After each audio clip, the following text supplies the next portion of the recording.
lors des prochaines présidentielles, je prendrai parti pour aucun candidat. On va créer une monnaie locale qui s'appelle le Katsu, L-E-U Katsu. Donc vous savez, hein, 1 euro égale 1 Katsu. Mais on va créer... C'est utopique, c'est un rêve. C'est pas un rêve.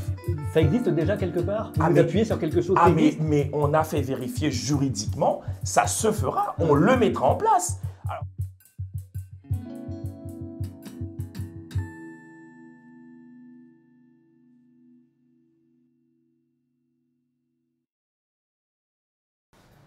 Donc bonjour, je suis Franck Sellier, je suis accompagné d'Olivier Secaldi et nous accueillons aujourd'hui Thierry Robert qui est venu jusqu'à nos locaux Saint-Pierre-Roi pour cette émission qui s'appelle Candidate Candidat, parce que c'est une émission qui s'adresse à ceux qui briguent les suffrages et je crois que vous briguez les suffrages depuis très longtemps.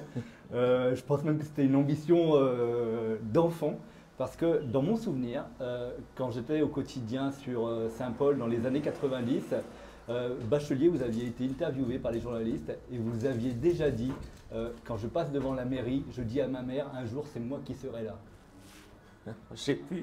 J'ai plus vraiment le souvenir de ça, mais en tout cas, c'est vrai, c'est quelque chose qui m'a toujours attiré. Et d'ailleurs, avant toute chose, je voudrais vous remercier pour cette invitation aujourd'hui, pour parler de cette échéance, qui pour moi est important à titre personnel, mais c'est très important aussi pour les Saint-Leusiennes et Saint-Leusiens, au vu de la conjoncture actuelle à Saint-Leu. Et c'est vrai que très récemment, de façon très officielle, j'ai lancé ma candidature lors d'un meeting de campagne, de lancement de campagne. Et être là aujourd'hui interviewé par vous, eh ben c'est la logique des choses pour vous répondre à vos questions. Et donc oui, je reviens sur ce jeune bachelier, sur ses premières années. Qu'est-ce qui, tout au fond, vous a motivé à vous lancer en politique? En fait, pour être très précis, tout de suite après le bac, je suis allé dans l'Hexagone pour des études techniques, en l'occurrence là des études d'ingénieur en bâtiment. Et à mon retour, j'ai tout de suite mis le pied à l'étrier, non pas à l'étrier politique, mais à l'étrier professionnel, puisque mon père étant déjà dans le milieu de la construction, artisan à l'époque, donc une petite société en nom propre, il me disait, ben voilà, il faut que tu reprennes les rênes, il faut développer la structure, etc.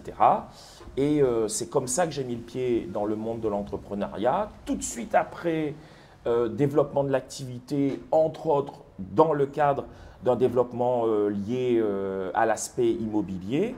Et puis, je considère qu'à ce moment-là, j'ai eu un peu de chance, hein, il faut appeler un chat un chat.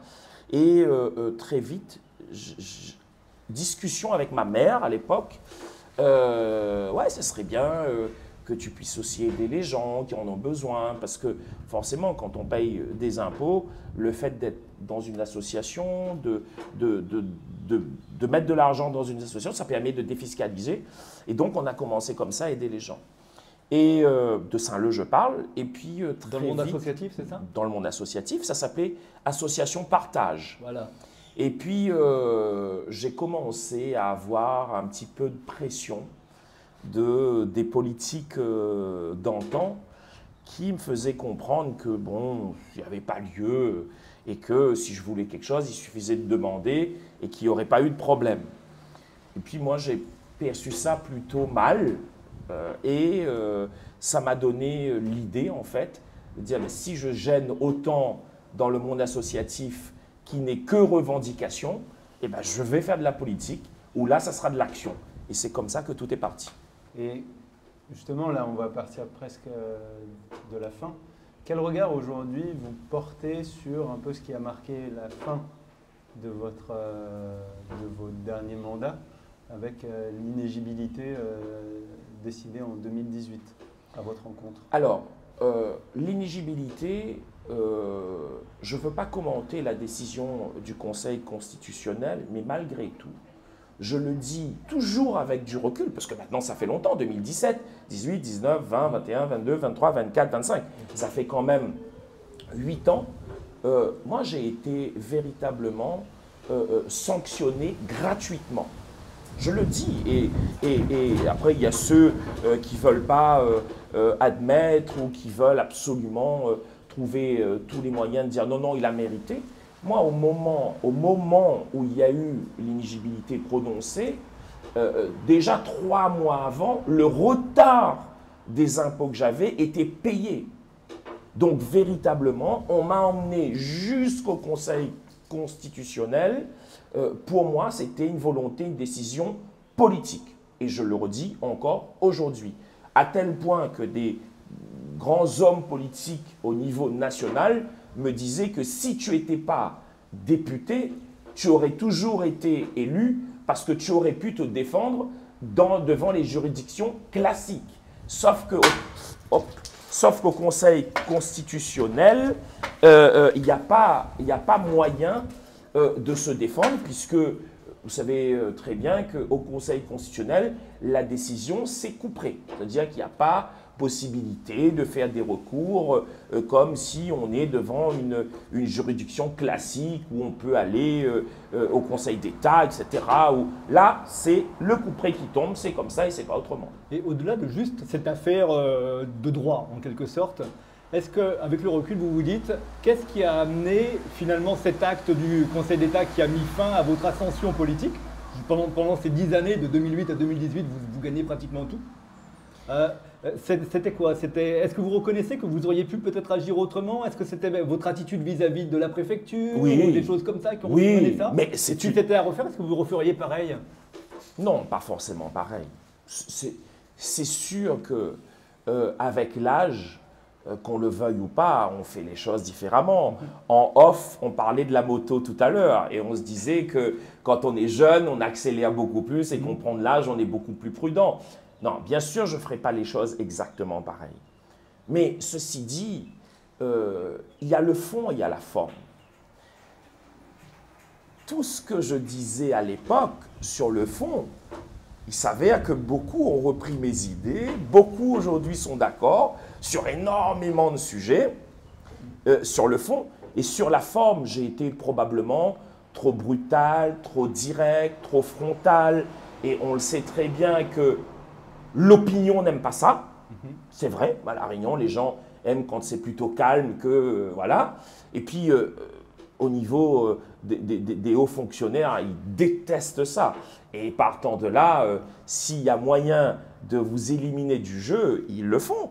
Et je dirais que c'est de bonne guerre. Après, il y a eu des erreurs aussi, des erreurs politiques que j'ai commises. Par exemple, en 2017, je n'aurais pas dû aller aux élections législatives. Quand on regarde ce qu'a fait Patrick Le Breton, il avait décidé de ne pas y aller. Vous avez gagné en 2017, hein, oui, mais face à la Couture au deuxième tour, c'est ça? Non, en 2017, c'était face à Marouvin. Ouais. 2017, c'était face à Marouvin, qui était l'élu de Joseph Sinimalé. Mais quand je parle de Patrick Le Breton, c'est qu'en 2017, le cumul n'était plus permis. Bien sûr. Alors qu'en 2012, c'était permis. Et en 2017, Patrick Le Breton, qui avait compris qu'il fallait qu'il passe la main à la mairie, ne s'est pas senti peut-être encore prêt à passer la main. Il a décidé de ne pas y aller. Moi, j'aurais dû aussi ne pas y aller à ce moment-là aux élections législatives. Je suis parti. Et puis, c'était pour moi, j'en suis certain maintenant aujourd'hui, une erreur. Et puis, l'autre erreur monumentale, c'est quand j'ai été démis de mon mandat de député, je n'ai pas été démis de mes mandats de vice-président, premier vice-président du TCO à l'époque, et de la mairie. Donc, j'étais toujours conseiller. Sauf qu'en 2018, le 6, alors j'ai été démissionné d'office le 6 juillet 2018, et le 6 décembre 2018, j'ai démissionné, moi, volontairement, du mandat de la mairie et du mandat au TCO parce que je voulais laisser les coudées franches au maire actuel. Et ça m'a coûté cher. On reviendra là-dessus peut-être après. Vous êtes un homme d'affaires qui réussissait. Vous êtes également un homme du peuple. Vous voulez travailler pour l'intérêt général. Comment est-ce qu'on fait pour faire cohabiter ces deux facettes? Encore plus aujourd'hui dans une société peut-être… En fait, tout part j'allais dire, depuis ma naissance. En fait, il faut savoir une chose, contrairement à ce que les gens puissent dire, penser, imaginer, moi, je viens d'une famille très, très, très modeste. Mon papa ne sait pas lire et écrire. Je suis pas né avec une cuillère en or dans la bouche comme des fois je peux lire ici ou là. Alors, je ne parlerai pas de mes enfants qui forcément, eux, sont nés dans des conditions peut-être différentes. Mais moi, à l'époque, Madia sans créole, Matsarotte de l'eau dans le seau, avec l'arrosoir. Enfin, voilà, j'ai grandi à l'épose la colle dans le fond de la ravine, avec des amis. En fait, voilà, j'ai grandi dans ce milieu-là. Après, j'ai grandi chez mes grands-parents, non pas chez mes parents, même si j'ai toujours été en très bon terme avec mes parents, mais j'ai grandi chez mes grands-parents avec de la rigueur, avec des choses très carrées. Il ne fallait pas dépasser, machin. Donc, l'école, c'était ultra important. Donc, il fallait bien travailler avec des notions de respect, dire bonjour, au revoir, merci. Bref, c'était vraiment à la militaire, quoi, avec les grands-parents. Et tout ça a fait que j'ai grandi avec la population. Et quand je suis allé faire mes études, j'ai vu ça comme une chance. Quand je suis revenu, je n'ai pas eu les chevilles qui avaient doublé de volume. Aujourd'hui, je discute toujours avec tout le monde, je ne me prends pas la tête. Et pour tout vous dire, je me sens beaucoup plus à l'aise à aller dans le parc du 20 décembre, le 14 juillet, à manger 2 samoussas avec la population, qu'aller à la préfecture à l'invitation du préfet avec les autres gens qui sont là. Je me sens beaucoup moins à l'aise à la préfecture que dans mon parc du 20 décembre à Saint-Leu avec le peuple. Et ça, c'est parce que c'est là où je viens en fait. Quand j'ai grandi là-dedans. Après, l'aspect professionnel. Ouais, vous aviez raconté dans le livre L'engagé, l'enragé. Tout à fait. Ce livre, tout à fait. Que vous avez fait de bonnes affaires. Oui, bien sûr. Et oui. vous ne le cachiez pas, d'ailleurs, vous disiez à un moment donné, je gagne 30 000, 80 000 euros. Ça, c'était une grosse erreur. Ah oui, ça, c'était la plus grosse erreur. Enfin, hormis les erreurs politiques dont je parlais tout à l'heure, ça, c'était une grosse erreur. Parce que depuis ce jour-là, j'ai commencé à avoir des problèmes. Oui. Des problèmes avec les administrations, des problèmes avec des gens parce qu'il y a la jalousie derrière. Vous savez, quand vous commencez à parler argent ou à rayonner, forcément. En fait, c'était le début aussi de mes problèmes. Ça m'a valu cette histoire de harcèlement sexuel et harcèlement moral. Ce n'est ni plus, exactement, ce n'est ni plus ni moins qu'un problème d'argent à un moment donné.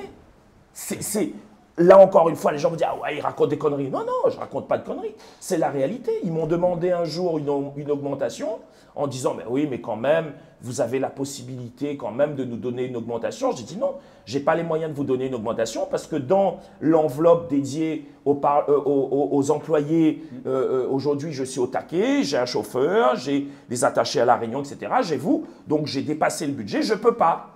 D'où le problème au prud'homme avec ces gens-là. Et ensuite, j'ai été, parce que moi je suis très dur, je suis exigeant avec les autres comme je suis exigeant avec moi-même.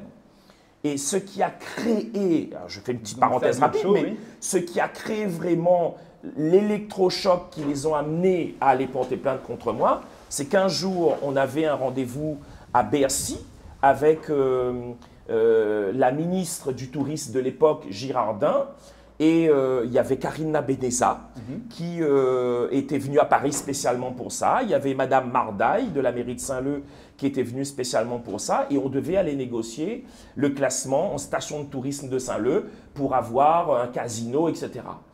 Ils devaient préparer tous les deux un dossier. J'avais 2 attachés, une fille et un garçon.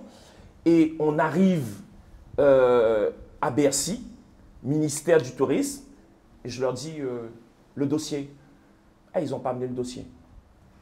Heureusement, j'ai une capacité à connaître mes dossiers par cœur, donc j'ai pu livrer ma demande, expliquer, etc. Et quand je suis rentré au bureau de l'Assemblée, ils ont eu ce qu'ils devaient avoir comme causement, comme dit Créole, et je leur ai dit, quand j'arrive la semaine prochaine, on va régler ça parce que j'ai pris l'avion le soir même, je vais régler votre cas. Et ça, c'était le mot de trop que j'aurais pas dû dire parce que le lundi suivant, j'ai eu un mail de la jeune femme, harcèlement moral, harcèlement sexuel, et du jeune homme, harcèlement moral. Et ils ont obtenu gain de cause au prud'homme. Ils ont eu plus de 100 et quelques mille euros les deux. Voilà, et à l'époque, vous aviez déclaré, je l'ai lu dans Le Monde, je simplifie peut-être, hein, Ouais. quoique j'ai dû mettre j'ai dû l'écrire quelque part. Oui, vous avez dit, ouais, les propos d'une femme sont forcément vrais par rapport à un homme qui serait soi-disant un harceleur permanent. Il y a un souci avec ça. Mais là, en l'occurrence… Est-ce qu'aujourd'hui, dans le rapport homme-femme, vous avez évolué par rapport à ce que vous disiez à ce moment-là Mais le problème, c'est qu'il n'y a jamais eu du harcèlement. Donc ça, je le maintiens haut et fort. Vous savez, moi, je connais les limites. D'ailleurs, ils sont allés au prud'homme. À aucun moment, ils ont envoyé chez le procureur ou un SMS ou un enregistrement ou un mail ou un mot. En fait, il n'y a jamais rien eu. Et même pas au prud'homme, il n'y a pas eu ces éléments-là. Ils ont surtout attaqué au final de la procédure au niveau de la méthode, en fait. C'est que dans la méthode qu'on a employée à la fin pour les licenciés, on a probablement dépassé un certain nombre de limites et de cadres dans le licenciement, parce que moi, je ne voulais plus les voir. Oui. Et à l'époque, j'avais un caractère aussi un peu plus chaud. Donc, pour moi, quand on m'accuse de ces choses-là, non, je ne peux plus vous voir. Et donc, ça a été un peu, comment il disait ça? Militari, c'est ça? Ils ont été… expéditifs. Voilà, ils ont été virés. Et donc, ça fait que… Mais bon… Mais ça vous a quand même collé l'image d'un député machiste. Ça m'a collé cette image-là, c'est une certitude. Mais je pense que vous devriez, quand je dis vous, c'est pas forcément vous, mais la presse en général, vous devriez interroger les femmes qui ont travaillé avec moi et qui m'ont côtoyé. Il y en a eu beaucoup. À la mairie de Saint-Leu, énormément. Et j'ai jamais eu aucun problème. Parce que moi, j'ai un très grand respect vis-à-vis des femmes. Est-ce que je suis quelqu'un de nature à vouloir séduire? Mais je pense que on aime bien séduire. Hein. Je pense que tout le monde, on est tous, les femmes aiment bien séduire dans le sens où si elles sont belles, elles aiment bien se mettre en valeur. Moi, j'aime bien séduire, c'est une certitude. Mais je connais toujours les limites, ce qui est possible, pas possible, respectable, pas respectable, honorable, pas honorable. Et la femme, moi j'ai toujours dit, elle est l'égale de l'homme, totalement. Ça, par contre, je l'ai toujours dit et je le maintiens. Après, l'homme et la femme, par contre, je suis intimement convaincu, les deux sont différents, mais sont complémentaires. Parce que si vous avez que des hommes, ça ne va pas marcher. Si vous avez que des femmes, ça ne va pas marcher. Et d'ailleurs, pour faire des enfants, je pense que vous en avez, je ne sais pas si vous en avez, il faut un homme et une femme. Sinon, ça ne peut pas marcher. Là, c'est un autre débat. Ah ouais, c'est un autre débat. Non, mais… On pourrait être tous les deux homosexuels et décider d'adopter un enfant. Non, je parle de faire un enfant. Oui. Ah, j'ai pas du tout parlé… Faire, c'est facile, ça. Sur… C'est faire grandir. Oui, c'est vrai. Non, mais je le maintiens que je parle… Alors, moi, j'ai aucun problème. Ça peut être un sujet aussi d'actualité. Hein. J'ai aucun problème avec l'homosexualité. Alors, j'ai vraiment aucun problème avec ça.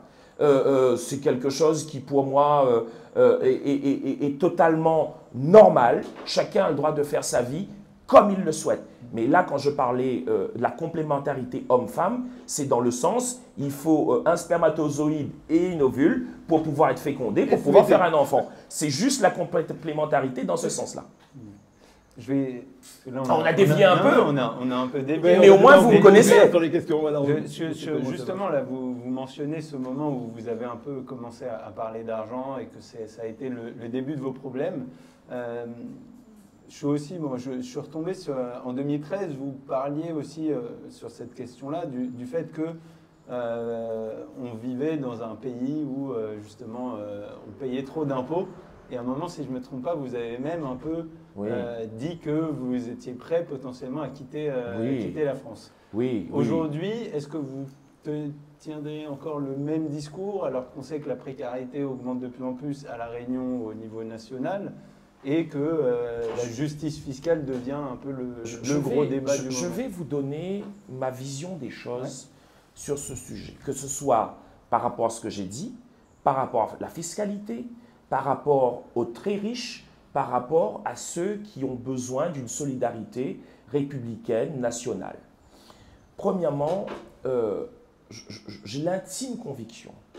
Aujourd'hui, vous avez, allez, on va dire, et ça peut nous pendre au nez, hein, demain matin, avoir Mélenchon d'un côté et Marine Le Pen de l'autre lors des prochaines présidentielles, au second tour. Aucun des deux. C'est pas impossible.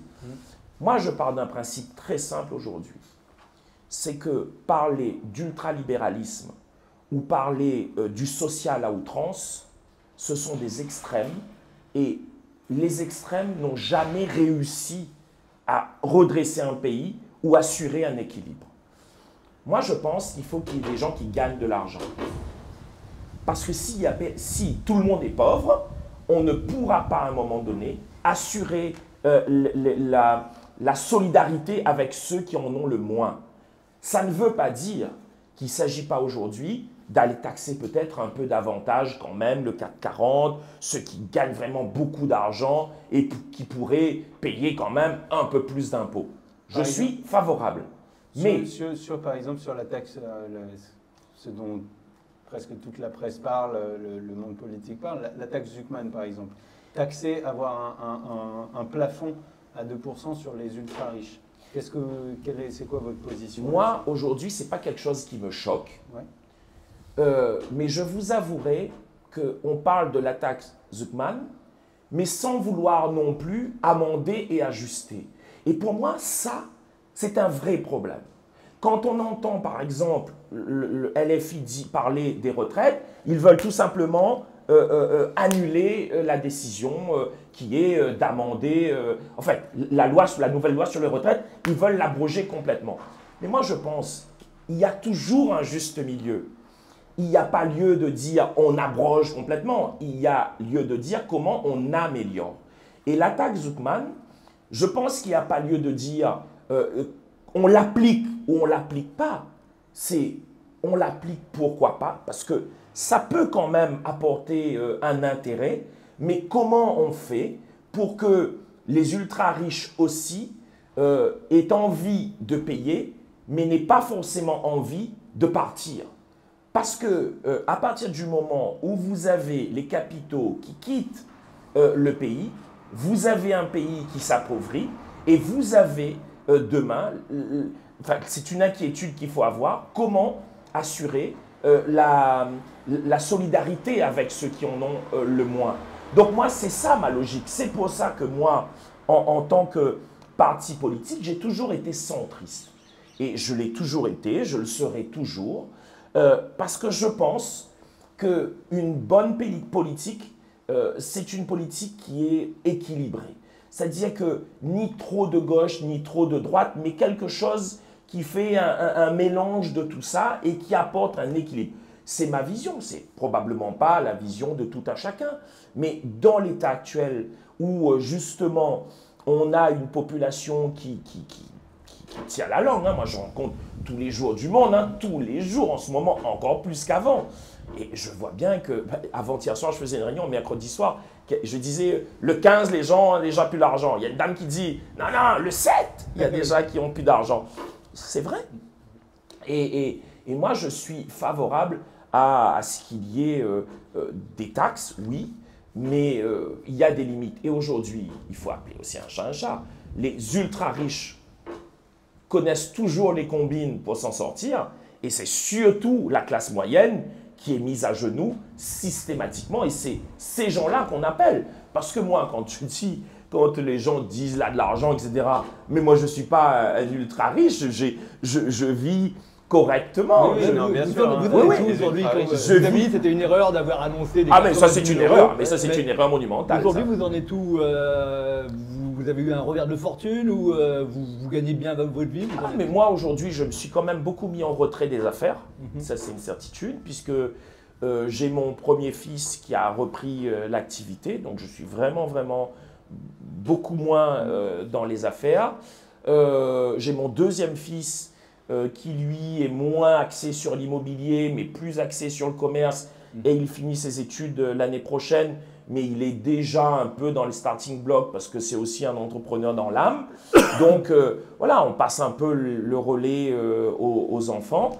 Et puis, moi, c'est surtout sur les grandes lignes, en fait. C'est sur vraiment les grandes décisions où ils me consultent pour voir si c'est… voilà, j'apporte mon expérience, mon expertise, et puis voilà.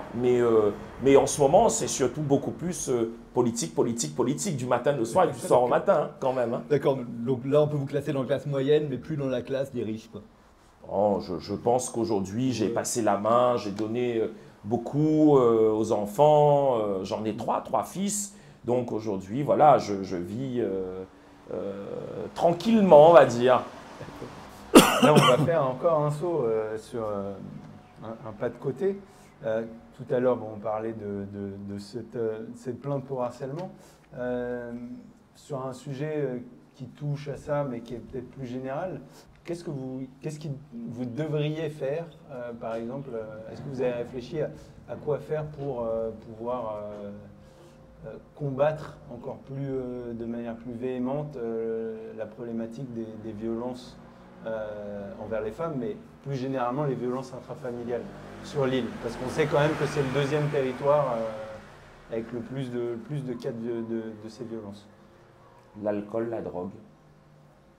Je pense Vous vraiment… C'est là que vous attaqueriez aujourd'hui, quand on interroge les gendarmes, les policiers, déjà, c'est beaucoup plus le week-end, et à chaque fois, c'est quasiment sous fond d'alcool ou de drogue, ou sous fond de jalousie. Parce que dit-on que les hommes créoles sont beaucoup plus jaloux que les autres et pensent que leur femme, c'est leur propriété, presque ils ont droit de vie ou de mort sur elle. Et je crois que là, c'est aussi une question d'éducation. Donc, il y a trois éléments, à mon avis. L'éducation dès le plus jeune âge des garçons. C'est aussi un rôle des écoles, dès l'école maternelle, l'école primaire. C'est le rôle de l'éducation nationale, mais probablement aussi le rôle des collectivités, en l'occurrence des communes, puisque nous jouons un rôle concret, même si le collège, c'est les départements et les lycées, c'est la région. Donc, il y a ça, donc l'éducation. Et puis, il y a un effort considérable à faire sur l'alcool et sur les drogues, et encore plus en ce moment sur les drogues dans l'Ouest, parce que vous le voyez, hein, vous l'entendez, Saint-Leu n'est pas forcément épargné de cela. Et puis, globalement, je pense qu'aujourd'hui, dans les conflits intrafamiliales, c'est aussi dû à l'oisiveté. C'est aussi dû au fait que les gens sont au chômage, ils n'ont pas d'activité, les jeunes ou les moins jeunes. C'est pour ça qu'à Saint-Leu, dans le cadre de cette prochaine mandature, j'espère gagner cette élection en mars 2026, mettre en place une vraie dynamique économique qui soit créatrice d'emplois pérennes et non pas d'emplois uniquement des petits contrats aidés qu'on voudrait gommer, boucher les trous. Non, c'est vraiment des emplois qui pourraient être des emplois pérennes.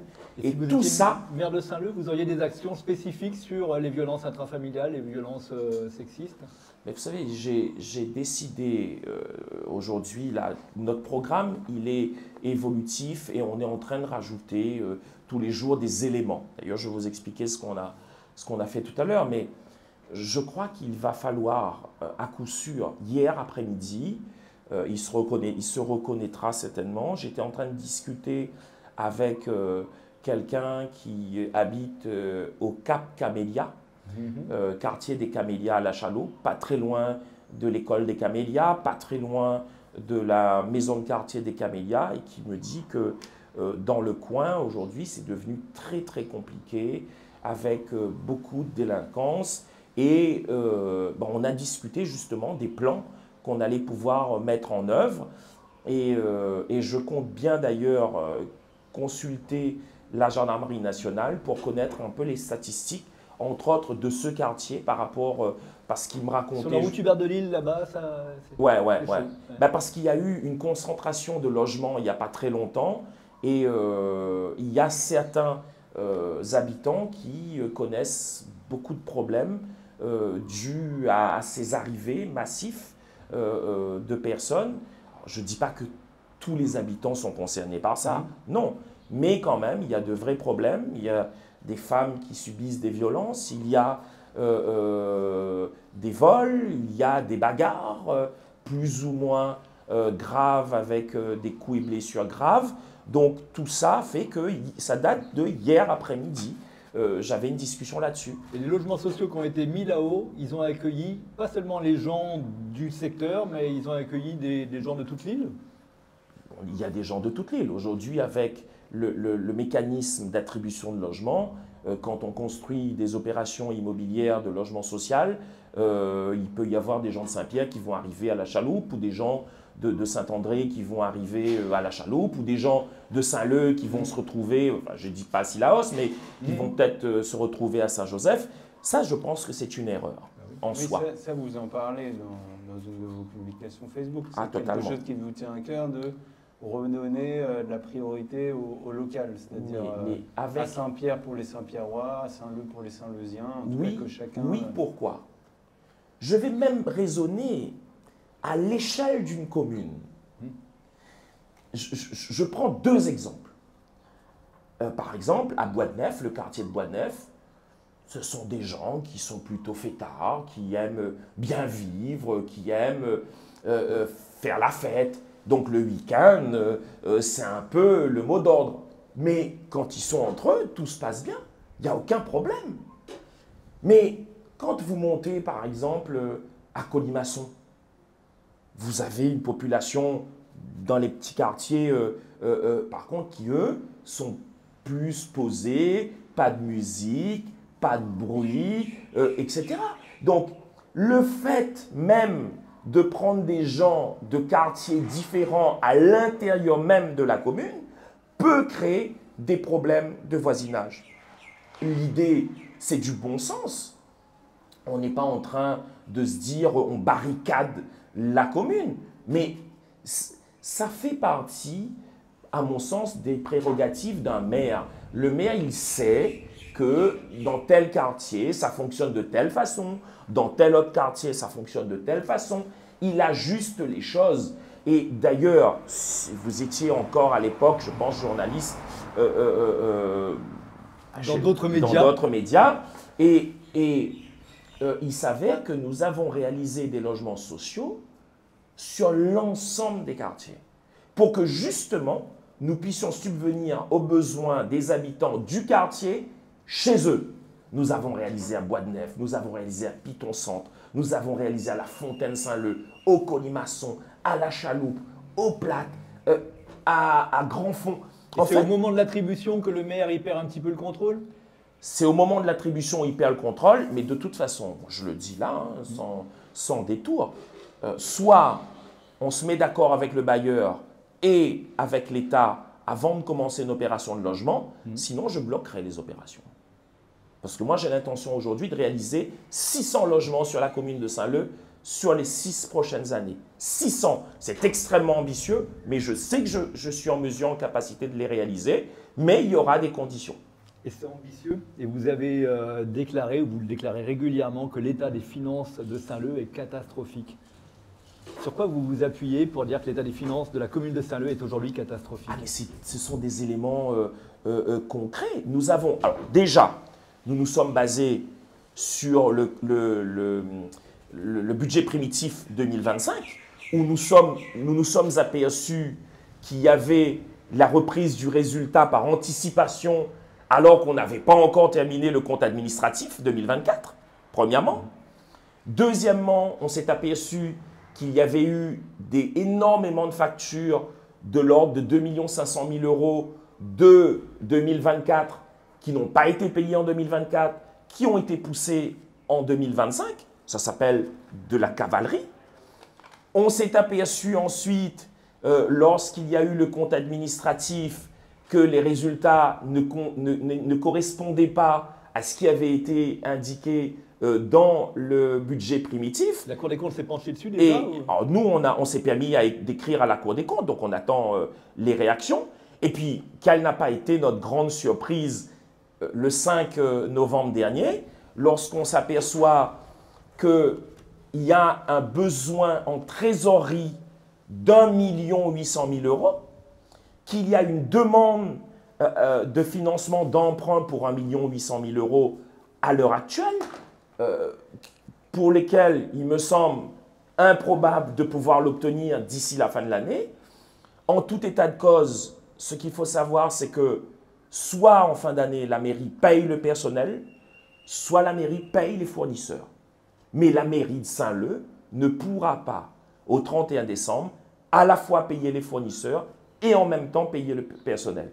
Le choix, à mon sens, sera de payer le personnel, sauf qu'une fois de plus, on sera dans une politique de cavalerie budgétaire où des fournisseurs ne seront pas payés alors qu'ils ont effectué soit le service, soit réalisé les travaux, et ça sera basculé sur 2026. Et alors que cette année, il a pu le couvert parce qu'il était encore en place. Si demain, il n'est plus au pouvoir, en l'occurrence là, ça va être d'une gravité extrême. Et d'ailleurs, je ne sais pas si vous avez vu sur les réseaux, hier, je me suis permis d'aller emmener un courrier officiel en main propre entre les mains du directeur des finances de la mairie de Saint-Leu, parce que ma crainte est que les courriers qui arrivent au service courrier ne montent pas forcément au directeur concerné. Donc, le service courrier a eu un exemplaire, mais le directeur des finances a eu un exemplaire entre ses mains où clairement, je lui annonce un certain nombre de choses qui aujourd'hui n'est plus ce n'est plus des suppositions, c'est une réalité. Quand je disais que Saint-Leu était au bord du gouffre, aujourd'hui, on est dans le gouffre. Peut-être que ce n'était pas une bonne idée de ne pas aller au deuxième tour. Alors, vous n'étiez pas candidat, hein, c'était Mme Komora-Samy. Komora-Samy, Sylvie. Et vous lui avez dit de retirer sa liste. Donc, finalement, c'était une décision vous avez partagée. laissé la mairie à tout le monde, quoi. Enfin, vous avez laissé la mairie à une seule équipe. Alors, laisser la mairie à une seule équipe, très certainement. Aujourd'hui, c'est certain qu'il n'a jamais vraiment été élu comme il se doit, parce qu'en 2017, donc je lui ai donné, j'ai remis l'écharpe, donc, et puis 2020, il n'avait pas de candidat face à lui au second tour. Donc il ne s'est jamais vraiment confronté à une élection digne de ce nom. Ben, c'est le cas aujourd'hui, on verra ce qui se passe. Après, est-ce que la décision a été bonne ou pas? Il faut de toute façon assumer les décisions qui ont été prises. Ouais. Moi, Karine Beneza le regrette. Hein. Elle dit que c'était vous qui aviez pris la décision et qu'elle l'a appris dans les journaux, qu'on retirait la liste. Bon, moi je ne vais pas répondre ou polémiquer avec Mme Nabeneza. Ce sont ses propos. Mais je pense que la vérité aurait été mieux, qu'elle puisse tenir un discours de vérité, parce qu'elle a été l'une des premières personnes qui a été avertie. Elle a dit OK, et le moment où les décisions avaient été prises, et peut-être qu'elle avait échangé avec d'autres personnes après coup, et on leur a dit, mais ouais, mais c'est certainement pas cette décision qu'il faut prendre, et elle a retourné sa chemise. Moi, vous savez, moi aujourd'hui, je le dis et je le répète, j'ai un adversaire dans le cadre de ces élections municipales. Il s'appelle Bruno Domaine, qui est le maire sortant et qui sortira. On va bientôt venir à ce que vous allez proposer pour 2026 et pour ces prochaines élections. Je vais encore rebondir sur une actualité. Bon, il y a eu l'actualité du requin bulldog retrouvé dans les filets. Vous, à l'époque, vous aviez plutôt encouragé la politique de prélèvement préventif des requins. Aujourd'hui, votre position, elle a changé. Est-ce qu'elle est toujours la même? Tout à l'heure, je vous disais que beaucoup, sur la forme, j'avais été mauvais, et sur le fond, ils ont tous fait ce que je disais à l'époque. En l'occurrence là, j'avais sorti un arrêté pour aller pêcher le requin, etc. Vous avez été considéré après comme étant illégal. etc. Oui, mais sauf qu'aujourd'hui, ce qu'ils font, c'est exactement ce que j'avais proposé à l'époque. Hein. Bon, non, moi je pars d'un principe simple. Toujours, par exemple, en politique, il faut un équilibre. Il faut un équilibre dans tout. Moi, je suis le premier défenseur des animaux. J'aime les animaux. Chez moi, j'ai 2 chiens. Ils sont traités comme des rois. Bref, j'adore les animaux. Je parle des chiens, mais mon fils, qui est aussi un peu agriculteur, il a des cabris, des poules, des coqs. Bon, bref, on aime les animaux. Mais à un moment donné, des fois, en l'occurrence à l'époque, je pense qu'il a fallu faire un choix. On choisit de laisser les requins proliférer, parce que vous savez, la vraie cause de ces attaques, c'est que ça faisait 10 ans ou 15 ans qu'on ne prélevait plus du tout de requins, puisque la vente de viande de requin étant interdite, il n'y avait plus personne qui pêchait le requin. Et je le disais ça à l'époque et je le redis encore aujourd'hui, vous prenez des lapins, un lapin, une lapine, vous mettez dans une cage et vous enlevez jamais les progénitures, forcément à un moment donné, la cage, il n'y aura plus de place. Bon, et ils vont se bouffer entre eux. Et à ce moment-là, il y avait une prolifération de requins. Aujourd'hui, on voit avec les prélèvements qui a eu lieu, ça a été régulé, l'État a contrôlé, etc. On peut dire que ça a été fait de façon professionnelle. Et on voit que la pression a diminué quand même, même si on trouve de temps en temps, là, ce week-end, un requin dans les filets. Mais ce n'est pas à l'échelle de ce qu'on avait à l'époque lorsqu'il y avait les attaques successives. Donc moi, je pars d'un principe simple. Dans toute chose, il faut qu'il y ait un équilibre. Et dans la préservation des animaux sauvages, il faut aussi qu'il y ait un équilibre.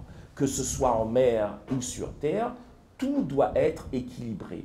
Et je ne suis pas pour le braconnage. Il faut sanctionner ceux qui braconnent, que ce soit les tongs, que ce soit le bichic, etc. Il faut qu'il y ait des règles, mais les règles ne doivent pas venir casser l'histoire, les traditions réunionnaises. Parce que ça fait partie de nous, Réunionnais. À l'érode bichic, ça fait partie de nous.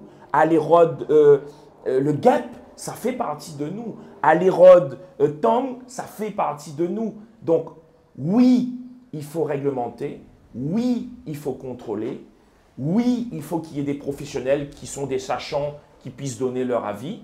Mais il ne faut pas nous transformer comme étant un département de l'Hexagone. On n'est pas un département alsacien, on n'est pas un département, comment dire, breton, on n'est pas un département de Corse, on est réunionnais. Et partant de là, il faut aussi respecter ça. Après, les guêpes, le tang ou bien le bichic, ça c'est bon. Mais Bah, le requin, c'est pas terrible. Honnêtement, moi, j'ai jamais mangé le requin. Ouais. Donc, je ne peux pas vous dire c'est bon, c'est pas bon. J'ai jamais mangé. Je respecte ceux qui le mangent. Mais aujourd'hui, pour finir véritablement sur le requin, je pense que l'État a fait ce qu'il fallait. Aujourd'hui, les choses avancent dans le bon sens. C'est vrai que peut-être j'étais un peu trop arbitraire au départ en disant il faut aller pêcher. Et voilà, donc le fond et la forme. Oui, en gros, ce que vous dites, c'est que vous n'êtes pas forcément pas d'accord avec ce que vous avez fait à l'époque, mais c'est plutôt la manière à chaque fois.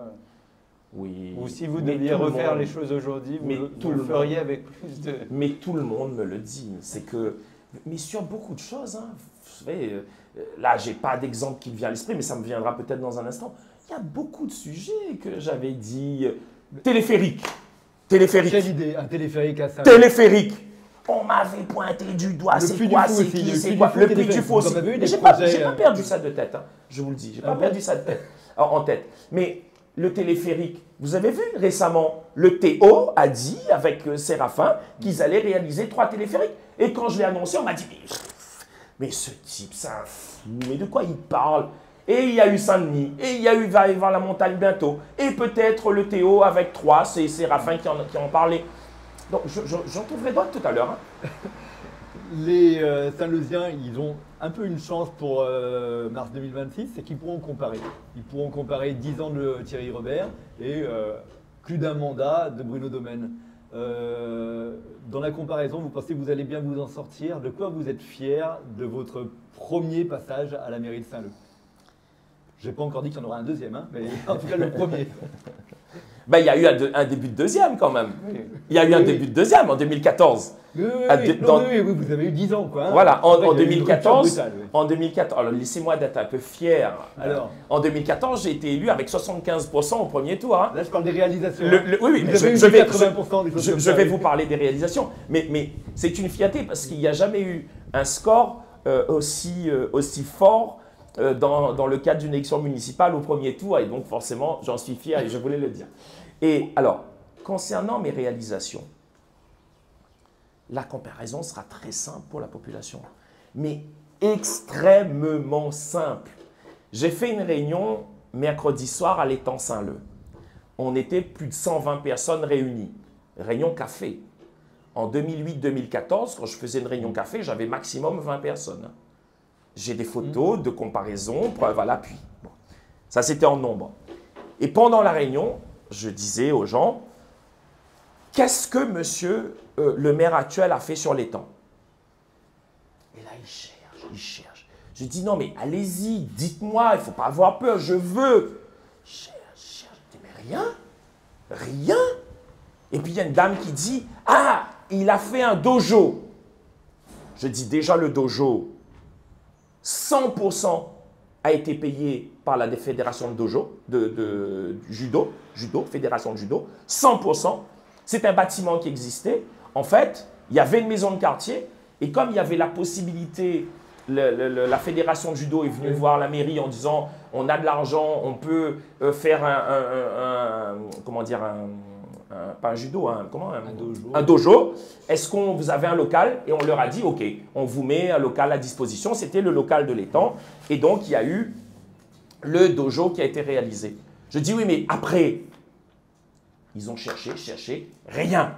Zéro. En créole, ils disent zéro calebasse à fumer quand on boit. Moi, je vais faire la liste de ce que j'ai fait à l'étang.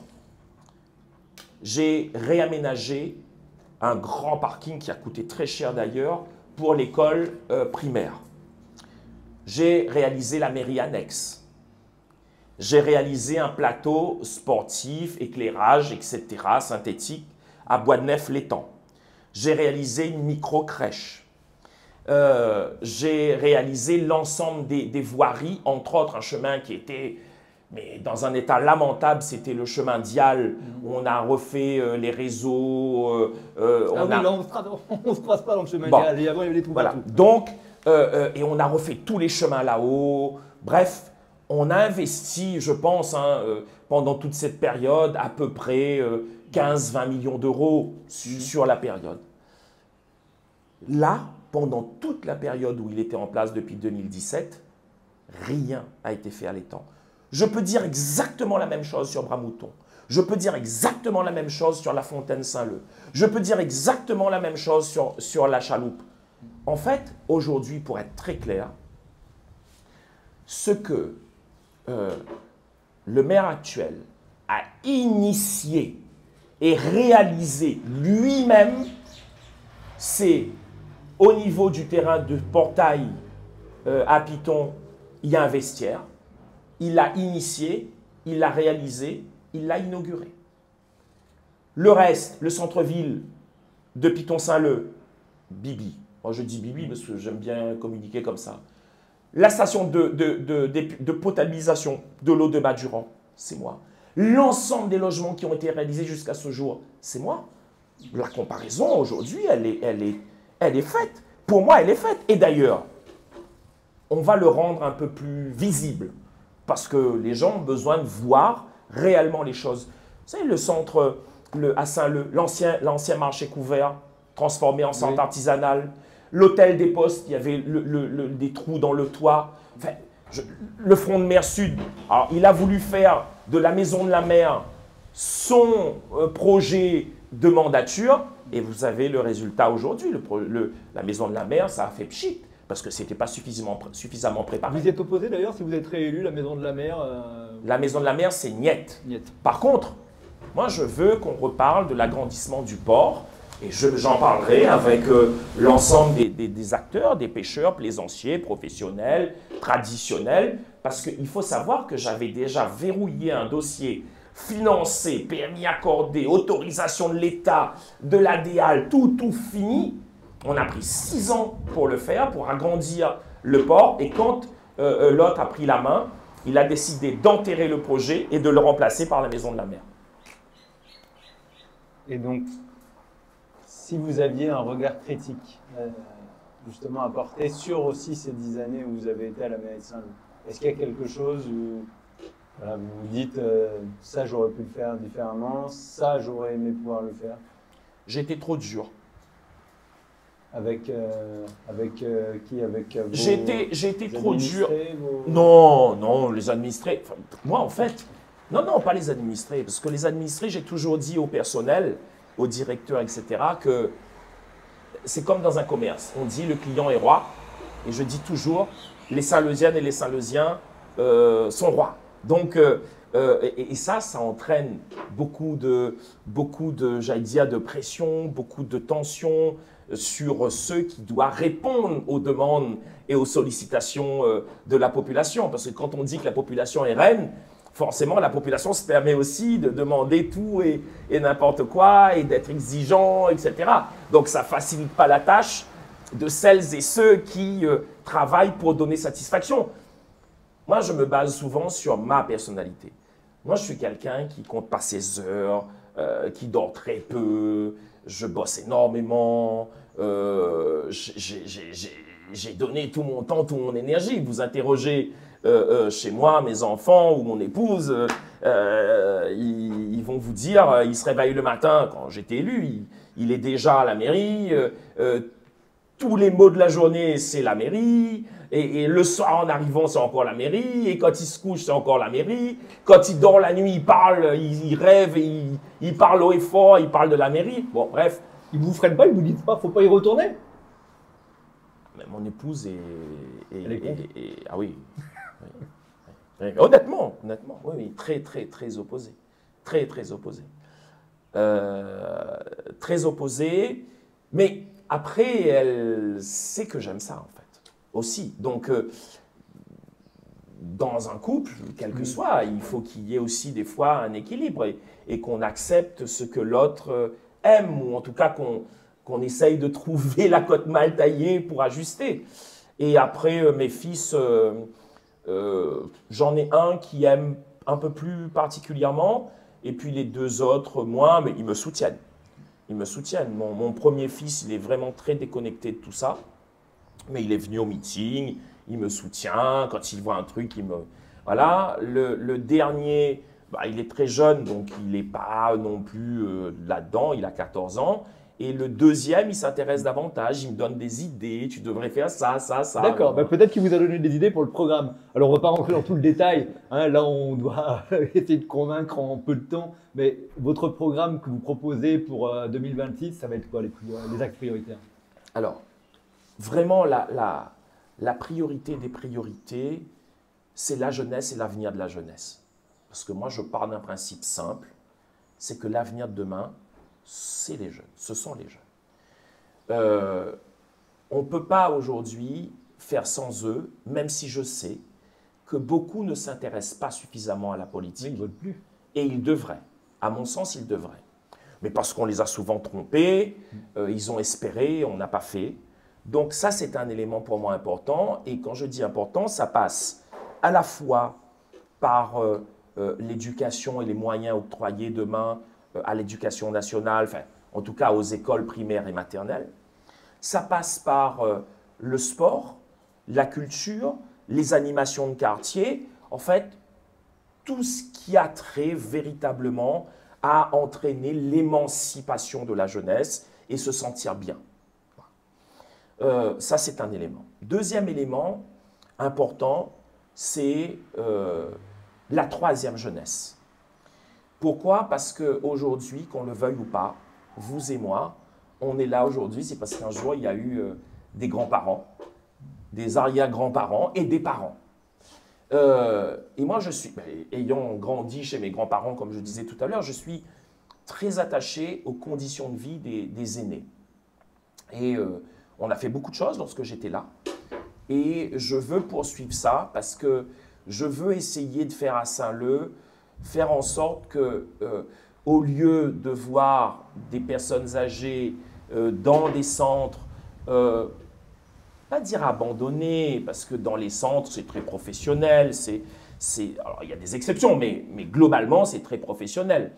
Mais quand même, ils ont besoin de ce contact avec les siens, ça se perd au niveau national, c'est déjà perdu depuis des lustres et des décennies.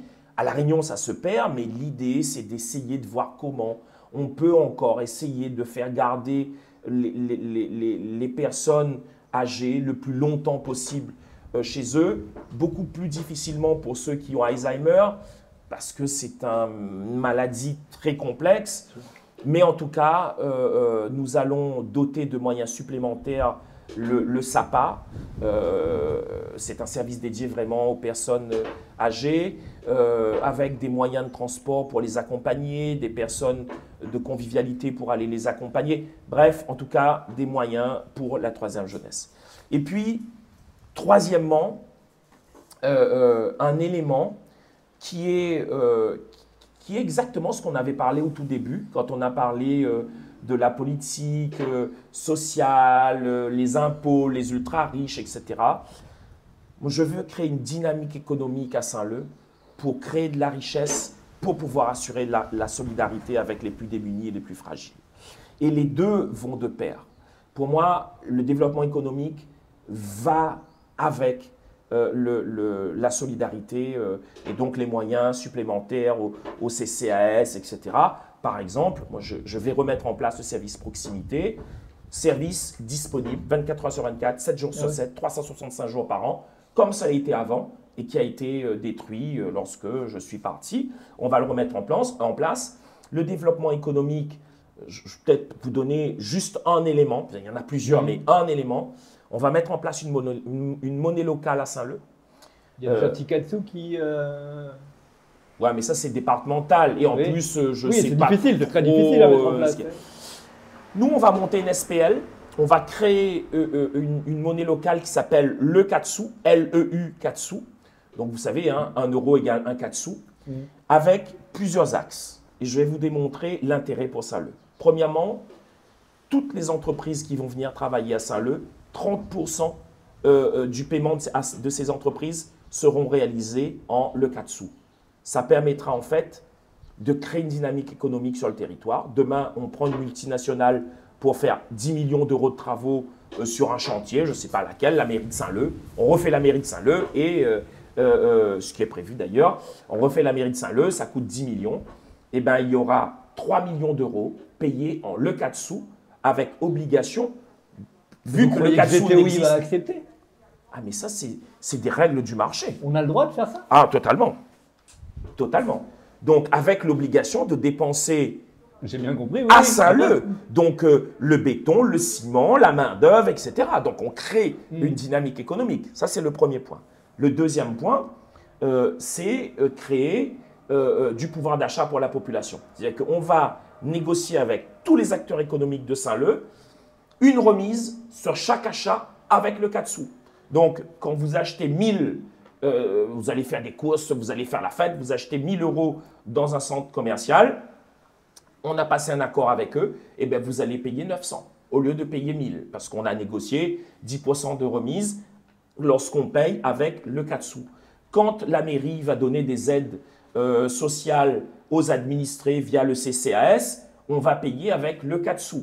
Donc, ils vont aller chez le coiffeur du coin, ils vont aller chez le fournisseur de légumes du coin, ils vont aller chez le petit quincaillier du coin, etc. Et donc, ils vont gagner en pouvoir d'achat, mais nous, on va faire fonctionner l'économie locale.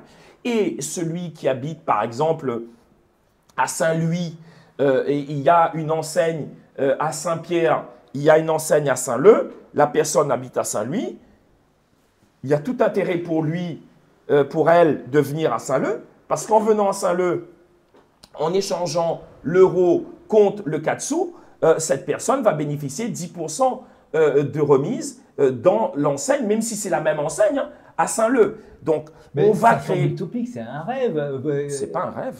Ça existe déjà quelque part? Vous Ah, vous mais- appuyez sur quelque chose qui Ah, existe? mais on a fait vérifier juridiquement, ça se fera, on le mettra en place. Alors, oui, il y a des gens qui, enfin, des entreprises et quelques élus qui ont su ça et qui commencent à me dire « ouais, mais c'est pas normal ». En disant ouais, « il veut faire du Trump », enfin, les gens qui m'aiment pas trop, en disant « il veut faire du Trump à Saint-Leu ». Non, mais c'est normal. Moi, vous savez, juste une parenthèse que je referme concernant Trump. Aujourd'hui, on le critique. Oui, je ne suis pas d'accord avec lui concernant la Palestine, sa façon aussi de traiter les femmes, etc. Mais concernant les États-Unis, bah, c'est normal qu'il n'a rien à foutre de l'Europe, il n'a rien à foutre de la France. Bah, il a été élu par les Américains, donc il défend les Américains. Demain, je suis élu par les Saint-Leusiens, je défends les Saint-Leusiens. Dans un autre temps, je serai élu par les Réunionnais, je vais défendre les Réunionnais. Donc, à chaque responsabilité, on défend une population. En l'occurrence, là, je défendrai les Saint-Leusiens. C'est ça que vous entendez, nous, quand vous dites, je me souviens d'une de vos publications, justement, vous dites ça en dessous, que vous vous sentez proche de Trump, sauf sur la Palestine, vous le précisez. Ah oui. Mais donc, quand vous dites que vous êtes proche de Trump, qu'est-ce que vous entendez par là? C'est cet aspect-là Bien sûr. de protectionnisme bien sûr. local? Mais bien sûr, c'est normal. C'est comme pour les logements, je vais attribuer les logements aux Saint-Leusiens. Eh ben, c'est normal que la dynamique économique et de l'emploi, je veux que ça bénéficie aux Saint-Leusiens. C'est normal. Et vous en fonction des n'avez pas compétences. peur que ça casse quand même une dynamique d'intercommunalité? Parce qu'aussi aujourd'hui, on sait qu'il y a pas mal de sujets qui se discutent entre les communes, entre les différentes collectivités. Vous posez le doigt sur un sujet que j'adore. L'intercommunalité. Et d'ailleurs, vous savez, moi j'ai déjà écrit pour la population mes 12 premières actions, nos 12 premières actions, 90 jours par un jour de plus. Vous savez, en numéro 1, qu'est-ce qui est écrit? Non. Rouvrir à la mairie comme maison du peuple, parce qu'en fait, en ce moment, tous les portails de la mairie sont cadenassés. Donc, on va ouvrir la maison du peuple. Et affirmer notre place méritée dans le territoire de l'Ouest Théo. C'est le premier point. Ça veut dire quoi? Ça veut dire quoi? Ça veut dire qu'aujourd'hui, Saint-Leu, Trois-Bassins a été les parents pauvres du Théo. Parce qu'à partir du moment où on quitte la frontière de Saint-Paul, on n'est plus au Théo. En fait, les richesses, l'argent, les projets, les recrutements, c'est Saint-Paul au Saint-Paulois. Et comme vous dites que mon projet va venir mettre en difficulté l'équilibre du Théo, il y a déjà un déséquilibre. Moi, je veux qu'il y ait l'équilibre, justement. Et dès l'élection municipale, le soir, même s'il le faut, j'irai négocier cette affaire-là. Et s'ils veulent étendre la monnaie locale au Théo, je suis complètement favorable. Complètement favorable. Mais par contre, une chose est sûre, c'est que le prochain maire de Saint-Paul, il ne faudra pas qu'il confonde Saint-Paul et le Théo. Je reste quand même sur cette histoire de Katsu. Je trouve que c'est une utopie. Est-ce que c'est réaliste?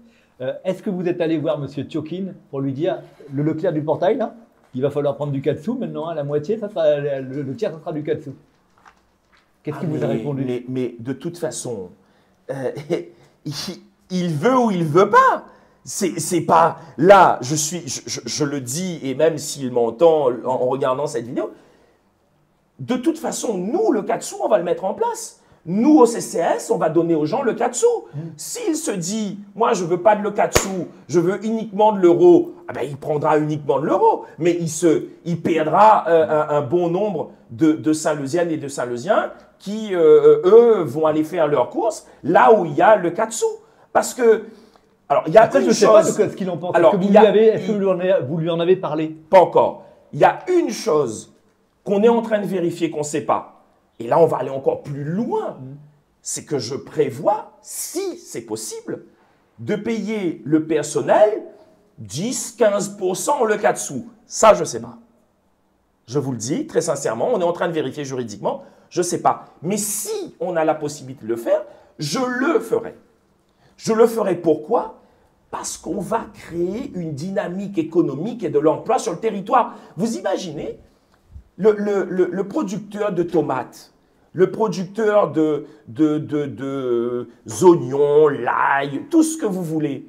Ils peuvent même mettre en place un système de livraison, les gens achètent avec eux. En fait, on fonctionne en circuit court, on a l'aspect développement durable, on a la création d'emplois. Bref, je veux dire, c'est quelque chose que moi je considère d'extraordinaire. Est-ce que ça sera simple pour mettre en place? Non. Un, pas capable est mort sans essayer. Difficile ne veut pas dire impossible.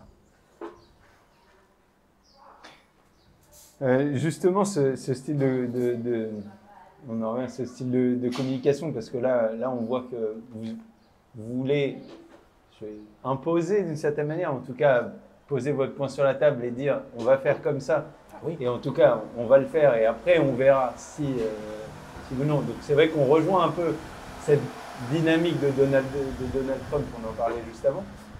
Ça vous a bien servi en général par le passé.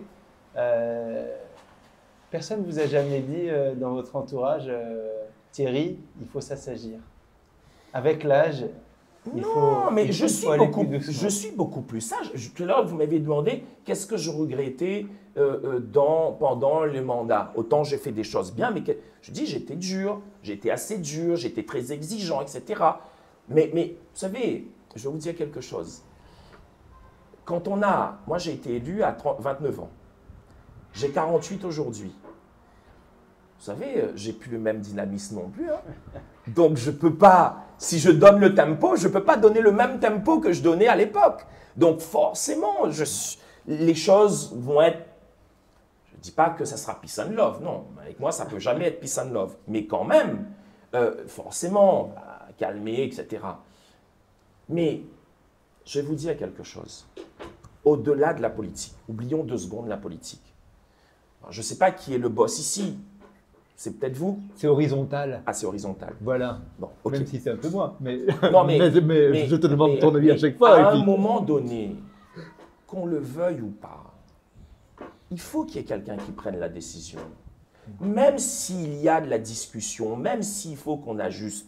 Par exemple, tout à l'heure, je disais, la population aura 10% de remise. Ça, je suis disposé à discuter. Ça ne sera peut-être pas 10, ça sera peut-être 9, ça sera peut-être 8, ça sera peut-être 7, en fonction aussi des marges, des commerçants et tout ça. Oui, je discuterai. Il n'y a aucun problème là-dessus, je discuterai.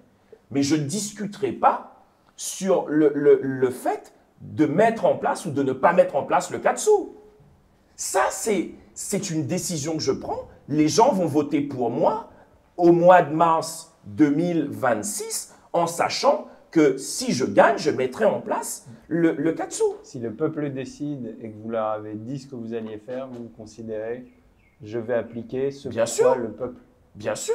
En tout cas pour la majorité. Oui, parce qu'il y a toujours une minorité qui n'est pas favorable à moi et qui ne sera pas favorable à moi. La démocratie fonctionne comme ça. Bien sûr, mais bien sûr, tout à fait. C'est ça la démocratie. On le voit, vous êtes très imaginatif, très dynamique, mais est-ce que vous êtes rassembleur? Parce que, en fin de compte, on va prendre, il y a 2 candidats, Bruno Domaine et Karina Beneza, qui étaient avec vous, qui étaient vos adjoints, qui étaient vos proches. Est-ce que vous arrivez à tenir une... là, on parle que de politique, hein, on ne parle pas de la vie sentimentale, hein, mais une relation sur le long terme. Est-ce que vous avez des alliés ou est-ce que vous n'avez pas l'impression d'être un peu seul du fait de votre personnalité exubérante? Mais ça n'a rien à voir avec ma personnalité. Bruno Domaine, il m'a fait un petit dans le dos, il m'a mis un couteau dans le dos comme Didier Robert l'a fait avec Tiana Kuhn. Je veux dire, à un moment donné, il faut appeler un chat. C'est quelqu'un qui a été traître et il faut point à la ligne. Les choses sont claires, sont nettes, sont précises. Concernant Karina Beneza, aujourd'hui, elle vient aux élections à Saint-Leu. C'est quelqu'un qui est de Sainte-Suzanne. J'ai discuté avec elle. Elle est à Saint-Leu quand même. Elle a été vient de Sainte-Suzanne. Il faut appeler un chat aussi. Même si je n'ai pas de problème avec elle. Aujourd'hui, je discute avec elle. Je n'ai pas de souci avec ça. Mais Karina Beneza, elle ne peut pas dire non plus qu'elle ne me doit strictement rien, parce que c'est moi qui l'ai amenée à un moment donné à être conseillère régionale, et puis de fil en aiguille, elle est restée, elle a voulu continuer à faire de la politique. On n'a jamais été fâchés, parce que, et même aujourd'hui, on n'est pas fâchés. La dernière fois que je l'ai rencontré, c'était lors d'un match de foot. Il y avait le derby Python contre Saint-Leu. Je ne veux pas dévoiler des secrets parce que ce n'est pas un secret. Mais je lui dis, mais tu sais, quand même, là, le fruit était mûr quand même à Sainte-Suzanne. Et parce qu'avant toi, il y avait Nadia Ramsamy. Aujourd'hui, c'est toi, franchement. Gironçal, il marche avec quoi pour pouvoir dégager les femmes à chaque fois alors que vous êtes sur le point de gagner?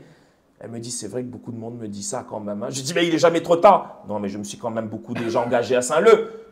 C'est ce qu'elle m'a dit. C'est ce qu'on s'est dit. Donc aujourd'hui, moi, je n'ai pas de problème particulier avec Karine Nabeneza. Par contre, il y a une vraie cassure avec Bruno Domaine. Et vous avez des alliés à La Réunion? Bien sûr, je discute avec un certain nombre de personnes. Ben oui, que ce soit je discute très bien avec Cyril Melchior, je discute très bien avec le maire des Avirons, je discute très bien avec le maire de Trois-Bassins, je discute très bien avec le maire de Petite-Île. Là, je parle des gens avec qui je discute très bien. Je discute très bien avec Gilbert Annette, qui n'est pas maire, mais avec qui j'ai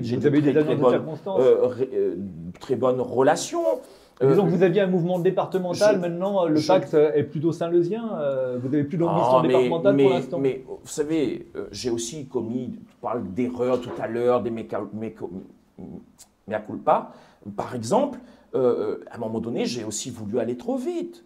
Il faut appeler un chat un chat. Moi, je reconnais ce genre de choses. Vous parlez quoi, du fait d'avoir voulu un peu multiplier brûler les États. Au département, à la région. Oui. J'ai tout fait, hein, vous savez. Ouais, J'ai été maire, deuxième vice-président département, double de conseiller départemental à un moment donné, premier vice-président du Théo, député, conseiller régional. Bon, bref. C'est vrai, s'il n'y avait pas eu cette histoire, en fait, si je n'étais pas parti aux élections législatives de 2017, rien ne se serait passé comme c'est passé après. Et je ne sais pas où j'aurais été aujourd'hui, parce qu'on ne sait jamais, mais ça n'aurait été pas ce qu'on a connu. Mais est-ce qu'au final, je dis, putain, je regrette, non, j'aurais jamais dû, je ne suis quand même pas là-dedans. Moi, je dis, les choses devaient se passer comme ça, c'est passé comme ça. Maintenant, à moi d'écrire les choses maintenant différemment, de façon plus posée, de façon plus réfléchie, en discutant avec les autres, etc. Voilà, c'est tout. Mais il faut assumer aussi ces erreurs. Juste, c'est une question qui me vient à l'esprit. Vous avez fait donc 10 ans à la mairie.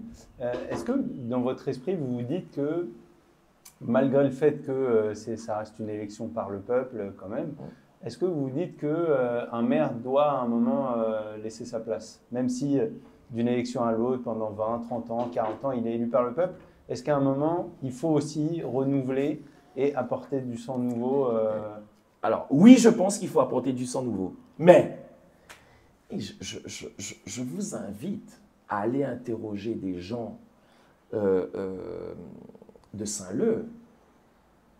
Mais presque, ils m'insultent d'être parti aux élections législatives l'autre fois, de les avoir laissés tomber, etc. Récemment, je ne sais plus où, j'étais en train de faire du porte-à-porte avec des militants, et puis il y a un monsieur qui dit, mais monsieur Robert, mais Saint-Leu, il est trop étroit pour il faut la région. Et il a failli se faire lyncher par les 3-4 dames qui étaient là. Mais jamais! Non, il faut qu'il reste à Saint-Leu, c'est Saint-Leu qu'il faut. En fait, quand on a le regard extérieur, on peut dire, ouais, mais il est là depuis longtemps, qu'est-ce qu'il fait là? Je prends l'exemple de Tiana Koun, par exemple. Maintenant, il n'est plus là parce qu'il a eu ses soucis, mais à chaque fois, il gagnait les élections. On peut toujours dire, ouais, mais pourquoi il est encore là? Il faut laisser la main, etc. Mais des fois, le peuple même demande à ce que, en tout cas majoritairement, et moi, aujourd'hui... Le retour n'est pas si facile, parce que les 2 élections législatives, les dernières, vous avez tenté, mais ça n'a pas marché. Ça n'a aucune comparaison. Très honnêtement, ça n'a aucune comparaison. Et d'ailleurs, je vous dis quand même qu'à Saint-Leu, à chaque fois, j'ai fini en tête. Ouais. Que ce soit la première fois ou la deuxième fois. Ouais, c'est ça qui vous encourage. C'est Au que le résultat premier sur la tour, commune de Saint-Leu. au premier tour en 2022, je suis arrivé largement en tête. Au deuxième tour en 2022, je suis arrivé largement en tête. Au premier tour en 2024, je suis arrivé largement en tête. Donc, non, c'est 2 élections à part. Et puis après, entre vous et moi, je vais vous faire une confidence Il y a quand les même. caméras qui tournent, mais allons-y. Oh, je suis allé parce qu'il fallait verrouiller Saint-Leu. Ah oui.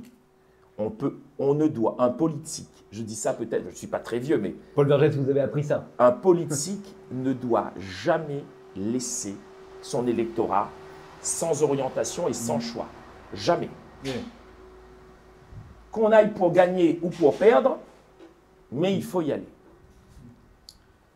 Là, ça tourne en fait. Vous êtes bavard et c'est passionnant parce qu'on n'a pas vu passer l'heure. Quand même, un petit mot sur le bilan du Guet-Bello à la région. Vous avez été plutôt, lors des 2 dernières élections régionales, vous étiez plutôt au 2e tour à la soutenir. Quel bilan vous faites de son action régionale? Posez la question, je n'ai pas l'habitude de fuir des questions. J'aurais pu dire je ne réponds pas, mais je réponds en fonction de ce que je pense aujourd'hui. On n'a pas gagné au change. Ah oui. On n'a pas gagné au change. La région doit travailler pour la réunion. Le département doit travailler pour les réunionnais. D'un côté, le développement économique, de l'autre, le social. Aujourd'hui, en matière de développement économique, très honnêtement, moi, je ne vois pas ce qui s'est passé. Et je suis bien placé pour le savoir, parce que d'un côté, j'ai la fibre de chef d'entreprise et je suis encore en activité dans le monde de l'entreprise. Et de l'autre côté, j'ai mon frère qui est président de la Chambre des commerces. Et je vois bien quand on échange, quand on discute, la situation actuelle économique à La Réunion qui est dramatique.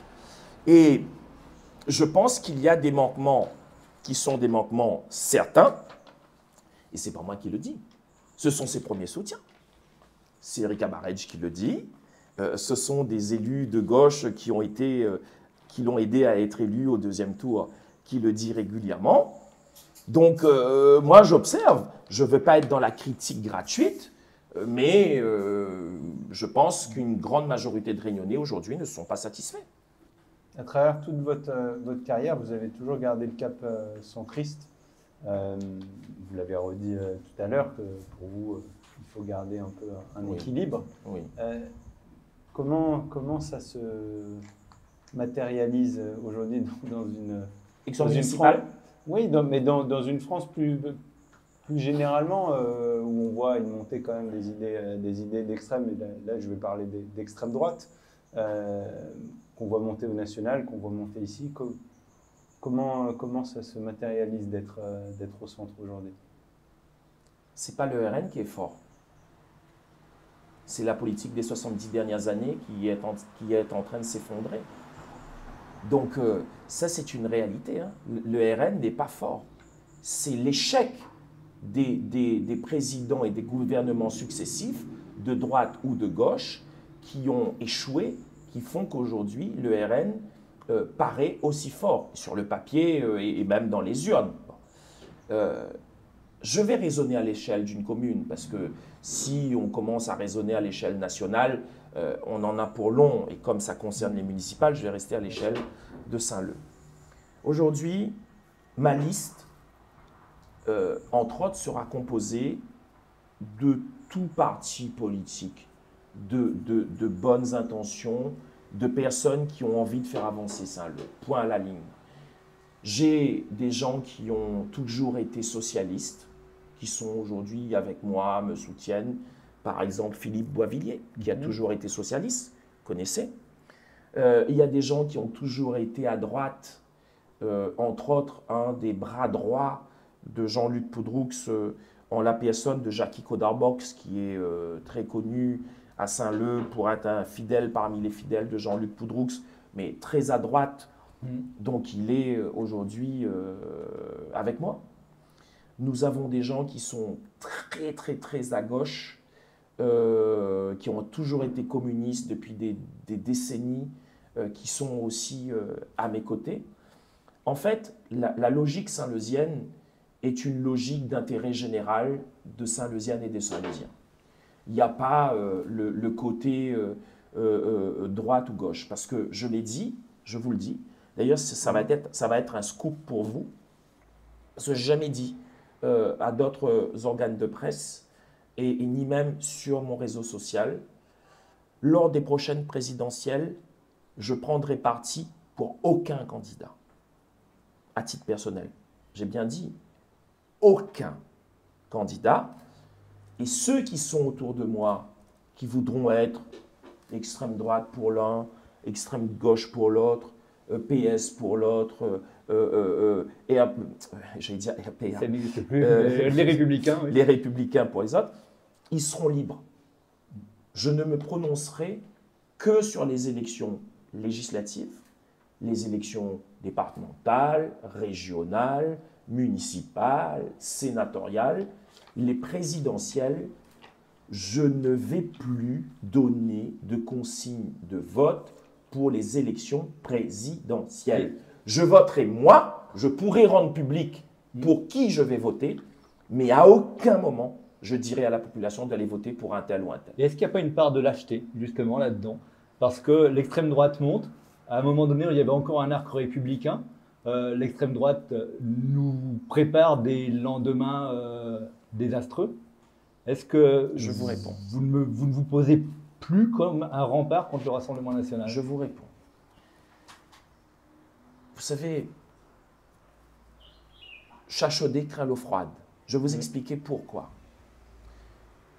À l'époque, comment il s'appelle là, l'ancien Premier ministre qui était ministre de l'Outre-mer récemment, PS. Manuel Valls. Manuel Valls. Il faisait partie des primaires en 2012, etc. Il est venu me voir en me disant, écoute, il faut qu'on travaille ensemble, etc. J'ai besoin de toi. Bref. Et je l'ai invité à Saint-Leu, je l'ai reçu, alors que tout le monde le rejetait, etc. J'étais devenu député, lui Premier ministre. Il faisait comme si il ne me connaissait pas à l'Assemblée nationale. En 2017, j'ai fait Emmanuel Macron. Le premier à me totocher et le premier à m'ignorer, c'est Emmanuel Macron. Bon, j'ai déjà donné 2 fois. Maintenant, ça suffit. Là, ce n'est pas une question de lâcheté. C'est qu'en fait, les présidents de la République, une fois élus, ils ne connaissent plus les Outre-mer. Point à la ligne. Il y a 2 qui sont tous les 2 morts aujourd'hui, qui aimaient vraiment les Outre-mer, et la Réunion en l'occurrence. D'un côté, c'était Chirac, et de l'autre, c'était Mitterrand. Un à droite, un à gauche. Depuis, il n'y a plus personne qui vraiment est attentionné par les Outre-mer. Je ne dis pas qu'il faut distribuer de l'argent à outrance, etc. Non, je ne dis pas ça. Mais un minimum. Moi, je vous dis, j'ai vécu ça. Ils s'intéressent à la Réunion quand ils sont dans le salon d'embarquement à Paris. Ils discutent jusqu'au moment où ils dorment. Quand ils se réveillent, ils regardent encore 2 ou 3 dossiers. Ils sont à la Réunion, ils gèrent leur petit séjour. Le soir, quand ils sont à l'hôtel, ils gèrent Paris. Et quand ils reprennent l'avion, ils ont déjà tout oublié. Ma question va plus loin. Au premier tour, on choisit. Au deuxième tour, on élimine. Et il y a beaucoup de gens qui ont voté Macron ou qui ont voté Chirac en 2002 parce qu'il fallait éliminer les idées d'extrême droite. Aujourd'hui, cette barrière a sauté. Moi, je vais vous dire, je vais voter. Je vais peut-être rendre public. Le choix que je vais faire. Mais je ne vais pas dire aux gens, comme je peux le faire au sénatorial, aux législatives, voter pour quelqu'un, je ne le ferai pas. Cette fois-ci, c'est niet. Et c'est une décision ferme et définitive. Aucun candidat à la présidence de la République me fera changer d'avis. Ma question venait d'un post que vous avez fait sur les réseaux où vous posiez avec Joseph Rivière, Oui. le seul député Rassemblement National. Oui. Ça ne veut pas dire que vous adhérez au RN. Ah, certainement pas. Mais ça veut dire que vous ne diabolisez pas en tout cas. Vous savez, aujourd'hui, ce que je vais vous dire, peut-être que vous allez l'utiliser contre moi, dans mon électorat à Saint-Leu, qui a des fois, ou même très souvent, voté à gauche, mais j'ai 80% de communistes qui votent Marine Le Pen à Saint-Leu. Et ça, bien sûr. Comment vous l'expliquez J'allais employer un mot un peu vulgaire. Mais bon, Allons trouver un mot moins vulgaire. Alors. Ils en ont ras-le-bol. Vous avez compris ce que j'allais dire. J'en ai ras-le-bol. Les gens ont l'impression, parce que vous passez beaucoup de temps dernièrement auprès des gens à Saint-Leu notamment. Oui. Les gens sont désabusés de la politique. Oui, mais regardez l'image. Récemment, il est nommé Premier ministre. Il démissionne. On lui redonne une mission de 2 jours. On le renomme Premier ministre. Mais ça c'est tueur, c'est destructeur. Quand vous voyez un président de la République qui dit « je vais sortir des réseaux sociaux », mais j'ai jamais entendu ça à travers le monde, hein. C'est le premier. Mondialement, c'est le premier président de la République qui dit qu'il sort des réseaux sociaux parce que justement, il se fait trop allumer, trop critiquer, trop attaquer. Mais à un moment donné, il faut aussi se remettre en cause. C'est pas parce qu'on est président de la République qu'on ne commet pas d'erreur et qu'on a forcément raison. Ok. On finit à chaque fois par une série de 5 questions où on répond rapidement en une phrase. Allez-y. Hein. Vous êtes plutôt Rondavel-Tiroul ou bien un repas gastronomique au Blue Margouillat? Rondavel-Tirol. Et bien la fois où vous avez croisé Didier Robert, c'est passé comment? Très bien. Très très bien. On s'est salué, on a discuté, on a échangé. Très bien. Est-ce que vous pouvez citer 3 élus, femmes ou hommes, réunionnais, qui sont pour vous des modèles? Vergès, Virapoulet, Tiana Kohn. Les impôts, vous êtes plutôt fier d'en payer ou plutôt défiscalisation, voire évasion fiscale? Je veux payer dans une limite raisonnable, pas comme à l'heure actuelle. On finit par la question la plus futile, la moustache. Pourquoi vous l'avez rasée? Mais ici, il y a encore une petite moustache.